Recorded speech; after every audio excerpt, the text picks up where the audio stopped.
Darling, you know that I want things to go our way.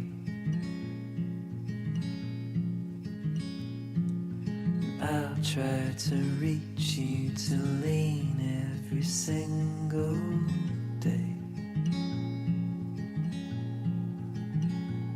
I wanna be somebody that you wanna love. Don't wanna reach for another, wanna color your world.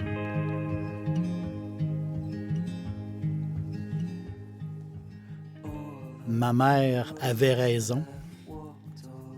Il n'y a rien de mieux que du bon vin, du bon pain et du bon fromage. C'est un trio formidable. C'est un trio jamais qu'on voit cette année. Et justement, des fois ici à l'auberge, je me pratique. Je m'amuse en fabriquant moi-même du pain. Je le fais quelques fois. Et je réussis quand même assez bien. Et le dernier que j'ai fabriqué, un pain de seigle d'origine allemande, un genre de pumpernickel. Donc, c'est un pain très lourd qui me sert de biscotte. Et avec du fromage, c'est parfait. C'est vraiment bon. Et quand on parle de fromage, ben moi, j'aime savoir l'origine des choses. Et le fromage, c'est tout à fait fascinant, l'origine du fromage. Et la découverte du fromage s'est faite par hasard. Les hommes du temps, les hommes avec un grand H, il faut reculer de très loin. Il faut reculer de plusieurs millénaires. Bien, ils transportaient le lait dans des grosses poches, dans des genres de gros sacs, mais qui étaient faits à partir d'estomacs d'animaux. Donc, des estomacs de ruminants, comme les bovins, les chèvres, les moutons. Et justement, le lait était transporté comme ça dans des espèces de grosses poches. Mais sur une période de temps, une certaine période de temps, mais le contact justement du lait avec les tissus animaux et les pressures animales, des genres d'enzymes, bien, ça faisait coaguler le lait, ça l'a fait coaguler le lait et ça faisait un genre de lait caillé, un genre de pâte de lait. Et justement, cette pâte de lait qui était très nourrissante, qui est très nourrissante, est devenue un aliment recherché tout autour du bassin de la Méditerranée, dans ces époques-là. Donc, c'était comme un nouvel aliment. Les gens consommaient beaucoup de cette espèce de pâte de lait. Et c'est entré dans l'alimentation humaine des gens autour de la Méditerranée. Beaucoup plus tard, les Romains ont contribué énormément à propager la manière de fabriquer justement les fromages. Et même, ils ont commencé à utiliser des moules, parce que le fromage, au début, c'était juste des genres de formes faites avec les mains, c'était tapé avec les mains. Mais après ça, ils ont utilisé des moules pour avoir des morceaux un peu plus uniformes, justement, de cette pâte-là, de cette fameuse pâte de lait qui est très nourrissante. Les moules, ils appelaient les moules à cailler. C'est comme ça qu'on l'a, pour le lait caillé. Sinon, c'est comme ça qu'ils appelaient ces moules-là. Et des recherches ont été faites en Suisse. Ils ont trouvé justement des moules originales qui ont été faits, qui ont été apportés là par les Romains du temps. Donc, ça prouve que c'est les Romains qui ont commencé vraiment à faire des fromages un peu plus uniformes, si on peut dire, avec des formes particulières. Chez nous, les premiers colons qui se sont installés ici, à l'île d'Orléans, bien, ils fabriquaient du fromage. Et le premier fromage d'Amérique, le tout premier fromage d'Amérique, bien, il existe encore aujourd'hui.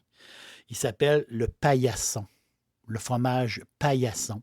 C'est le premier fromage d'Amérique qui a été fabriqué ici en Amérique. Il date de 1635.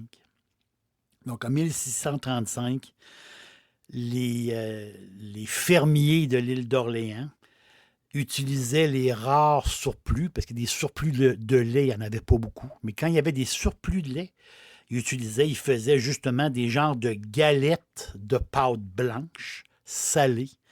Donc, cette espèce de paillasson, je peux dire, c'est un genre de rondelle, si on peut dire, de lait. Et pour les faire sécher, ben, il les mettait sur une genre de petite paillasse, donc comme des morceaux de roseau qui étaient coupés pour les faire sécher. Et c'est pour ça que ça porte le nom de paillasson. Et le paillasson, qui est un fromage extraordinaire, très particulier. Le paillasson, c'est un fromage à rôtir à la poêle. Donc, c'est style un peu comme le fromage halloumi que vous connaissez. Donc, un peu moins ferme que le halloumi, peut-être un petit peu moins salé que le halloumi, mais justement, le paillasson. Le paillasson se met dans la poêle comme ça et qu'on fait griller. C'est vraiment excellent. On peut l'utiliser un peu partout. C'est vraiment bon. Un tour, j'ai envie de faire un petit tour du monde. Bien, les fromages que moi j'aime beaucoup, les fromages qui sont sur ma liste, que j'achète tout au long de l'année. J'ai toujours une petite liste de fromages. Il y en a tellement. Il y a tellement à découvrir.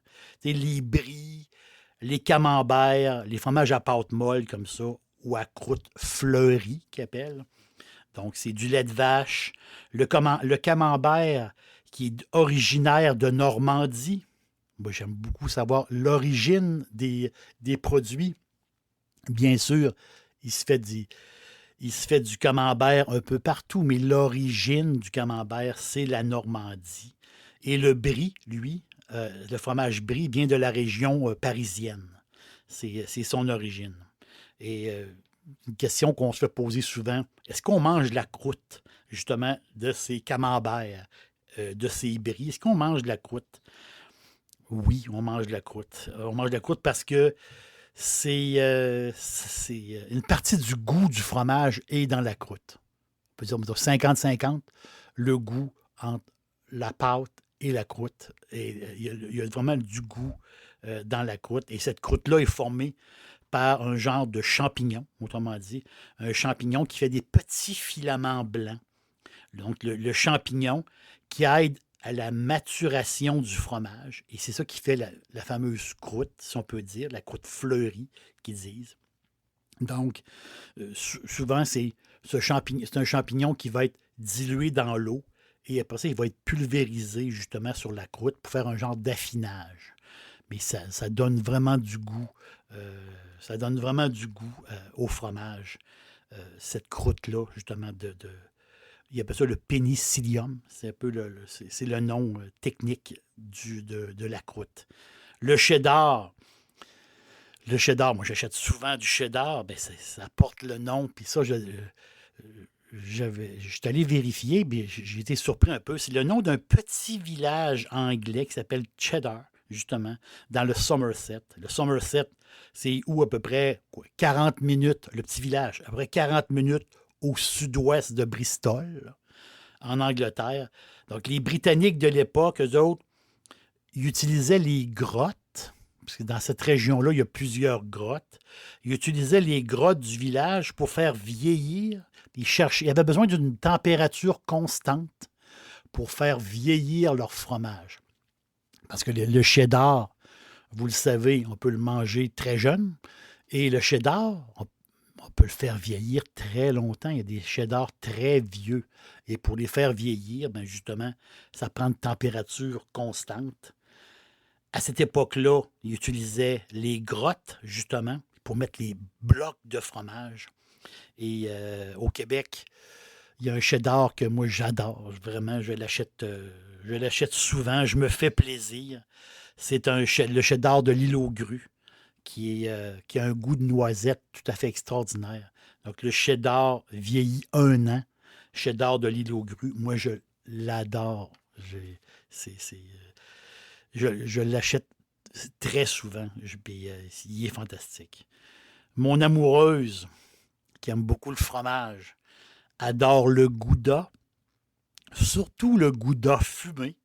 Le Gouda, ben, originaire des Pays-Bas, qui est un des fromages les plus appréciés au monde dans la catégorie des fromages fins. Donc, fait à partir de lait de vache. Mais les meules sont comme passés dans un genre de bassin. Les meules de fromage sont trempées dans des genres de bassins de saumure. Et ensuite, asséchées, et ils sont recouverts de paraffine, de cire, qui finissent après ça, à vieillir. Donc, le gouda aussi vieillit. Il y a du gouda jeune, du gouda plus vieux aussi. Et toutes les variantes aussi de gouda qu'on peut avoir avec des épices et tout ça. C'est tout à fait fascinant. Et la cire, bien, la cire, justement, c'est génial parce que la cire, ça servait d'emballage. Et ça garantissait, dans ces années-là, très lointaines, ça garantissait une texture au fromage. Donc, le fromage n'allait pas sécher, justement. Le fromage restait ferme, mais quand même avec une certaine fraîcheur, où ce qu'on pouvait peser dessus, et ça faisait un genre on sentait de la fraîcheur du fromage, parce que souvent, ben, le fromage était porté à sécher. Donc, cette paraffine-là, cette cire-là protégeait le fromage. Et c'est ça qui a fait un peu la marque de commerce, justement, des fromages de ce coin de pays-là, des Pays-Bas, de la Hollande. Et je vous amène en Espagne un fromage typique espagnol, vraiment. Puis je vais dire typique espagnol, mais encore plus typique de la Mancha.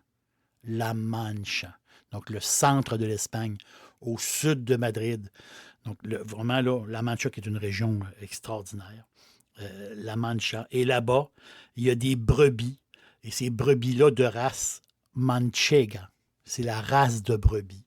Donc, c'est des brebis qui donnent environ 100 litres de lait par année. Donc, durant la période de lactation, ces brebis-là, qui sont particulières justement à cette région-là, et c'est ça qui fait le fromage manchego, un fromage ferme avec énormément de saveurs.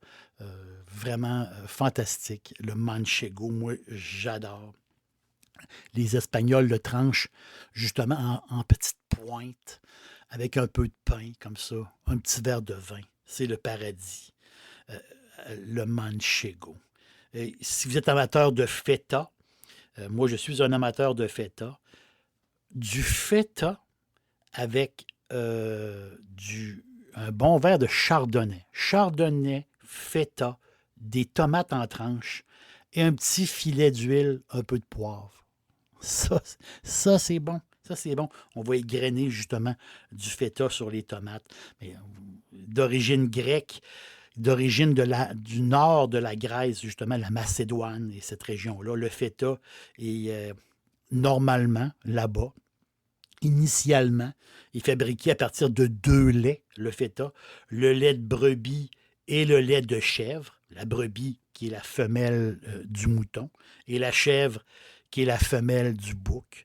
Donc, le feta original, si on peut dire, est fabriqué à partir de 2 laits.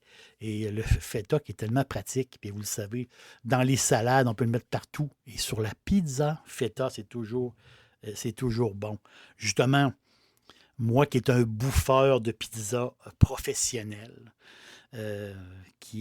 j'adore la pizza, tout simplement. Le mozzarella ou la mozzarella fait de lait de vache ou le lait, ça c'est particulier parce que il y a 2 sortes de mozzarella. Les puristes vont prendre la mozzarella de lait de bufflone. Donc, la femelle du buffle. Et c'est tout à fait fascinant, cette histoire-là, parce que les buffles ont été introduits en Italie au 10e siècle.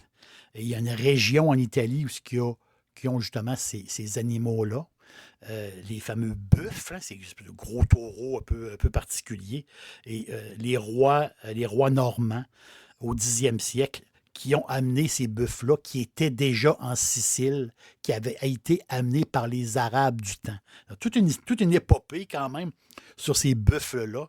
Donc, les puristes vont prendre le fameux mozzarella qui vient du lait des bufflonnes. Et le mozzarella, un peu artisanal, si on peut dire, mais le mozzarella en général, ben, c'est une pâte filée qu'ils appellent. Donc, ça tire. Autrement dit, c'est une pâte dans l'eau chaude. La pâte, le fromage va être comme étiré et avec un bâton et ça va faire des genres de filaments. Et c'est ça qui fait un peu le mozza, le mot mozza, je pense que c'est bien de là. Donc, mozzarella, qui est un fromage super, super pratique, le mozza. Et je pense que tout le monde aime la mozzarella. Tout le monde. Et si on s'en va, on ne peut pas passer à côté de la Suisse. Hein.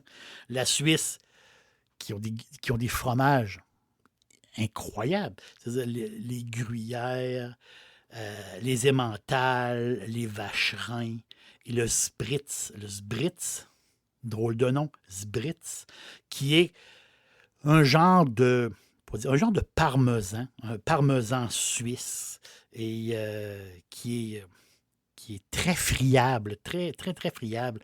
Et si vous faites un risotto, utilisez le spritz pour faire votre risotto. Vous allez voir, ça va faire une différence. Puis c'est vraiment, vraiment bon dans un risotto. Et comme moi, le fromage suisse, je pense que pour un sandwich, c'est le meilleur fromage. Jambon suisse avec jambon fromage suisse, je pense que ça fait les meilleurs sandwichs. Donc, le fameux fromage suisse conventionnel, lui avec les trous, lui qu'on aime beaucoup. La Suisse, il y a tellement de fromages. C'est innombrable le nombre de fromages qu'ils ont en Suisse, mais c'est tout à fait passionnant. Une histoire qui est drôle, puis que je ne veux pas passer à côté, c'est l'histoire, je vous le raconte rapidement, c'est l'histoire du fameux Monterey Jack, le fromage Monterey Jack, qui, c'est les moines franciscains de la Californie qui fabriquaient du fromage, très, très artisanal, leur fromage.